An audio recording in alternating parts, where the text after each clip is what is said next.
Scandal in Atlanta is prompting questions again about testing and whether public schools are too focused on teaching to the test. But some places are trying new approaches. The NewsHour special correspondent for education, John Merrow, visited another school district in the South to see its model. Odds are students in Danville, Kentucky are attending classes that do not look like the ones you remember. They're learning how to make a guitar, design a presentation, This document does not only declare independence from Great Britain, debate an argument, It's more of a philosophy than anything. and more. So do you guys know what germs are? Jaden Mays and her classmates created a project for their science class using glitter to teach preschoolers how germs spread. So these are going to be our germs. We're going to act like these are germs, okay? So Haley sneezed in her hand, and now she didn't wash her hands. And now she's going to shake hands with everybody. So shake Haley's hand. Look at all the little germs. This is not just science. That's why you gotta wash your hands so that we... These seventh graders are learning another set of skills: creativity, communication, and teamwork. So you weren't just playing. No, we were actually teaching them a lesson in a fun way. Why make it fun? They would enjoy it more, and it would stay in their mind because they would remember, oh, that was fun, I enjoyed that. This seemingly simple lesson is an example of something far more complicated called project-based learning. It's one of many changes happening in a school district that wants to spend less time testing and more on what is now being called deeper learning. Now, do you still see germs? Only about 1% of schools nationwide are committed to this approach. Danville is a small district with just 1,800 students, 60% of whom live in low-income households, but it's got big plans. Danville wants to do something that few, if any, traditional school districts have ever done: transform teaching and learning in every classroom.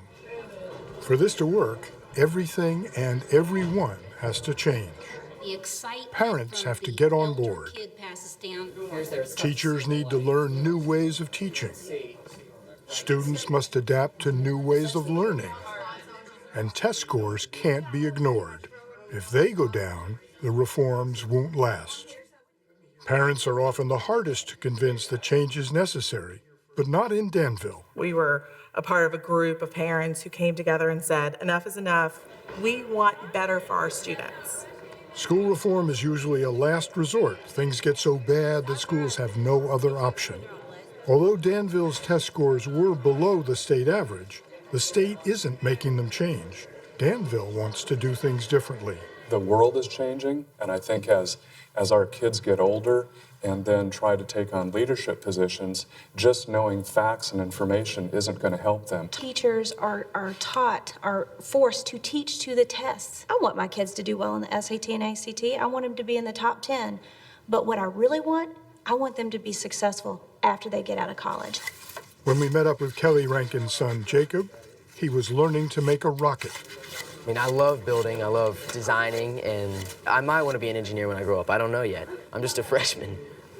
It started out as a nice little project, but by the time he was done, he could tell me all the equations that went along with it. It'd go up and then it'd stop a little bit and change. There's going to be problems that you never even think of. And the teacher, he'll say, I don't know, what do you think? Knowing how to solve a problem or take a project and say, I don't know all the answers to this, but I know how to work with other people to come to a solution. That's a life skill.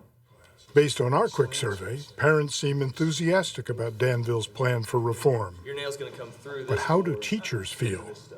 It's fun. The kids like it and the teachers like it. Being active, you know, the kids get to do stuff. Go get that little 2x4 right there. Danny Goodman teaches high school physics. Today they were doing math. They were calculating, we were talking about the standard frequency of a given guitar string. And then they've got to then calculate the different positions of the different frets in order to give different frequencies. So hopefully this feels like fun and they don't even know they're learning. Are they learning? Yes.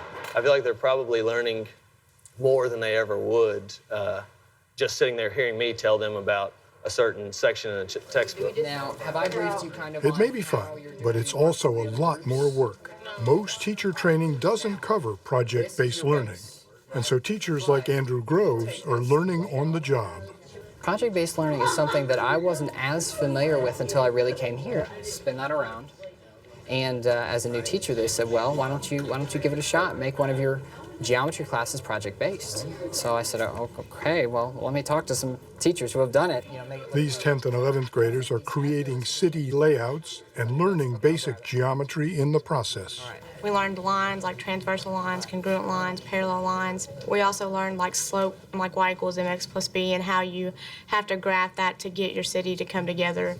Being able to demonstrate mastery visually rather than A, B, C, D on a multiple choice test really shows that depth of knowledge. It pushes them to look for more real-world applications of mathematics. But coming up with content-rich projects that students like isn't easy. It's a tough job. It's something that I'm still learning. I'm learning as I'm going. I think it's fair to say everyone's going to have to change, yes, and everyone has to some degree, or some have gone. She's not kidding. Since Carmen Coleman became superintendent in 2009, about 40% of teachers have left the district, some by their own choice, some shown the door. This is not for everybody, but this is the direction that we're moving. It's a board game. It seems to be the right direction. Danville's math and reading scores on state tests are up substantially. All right. But Danville's not ready to celebrate. We still are in this other system, and we have to follow the rules of the old system. That's the fourth and final hurdle, the tests. Teaching and learning seem to be changing in Danville, but the state is in charge of testing. So Danville students are expected to work in teams, communicate effectively, and learn to think critically, but still be able to do well on the state's bubble tests. Tough to play both games. It takes a lot of time for kids to discover something. It's very quick for me to say, this is what it is, give it back to me tomorrow. And so right now the tests are built on a breadth of, a wide scope of curriculum. If you're going through that discovery method where the kids are discovering it themselves, it's going to take more time. And so you might not be able to get through as much, but you can get through it in more detail. The state tests breadth, but Danville wants depth. Would you just as soon get rid of those state tests? Yeah, I really would. The district would rather be held accountable by its scores on the ACT, a national test similar to the SAT that's recognized as a good measure of college readiness. So you're really asking for your own set of rules. We are asking for our own set of rules. That could happen. In the next few weeks, Kentucky may designate Danville a district of innovation, which could give it more say over how its students are evaluated. Yeah, this is going to play.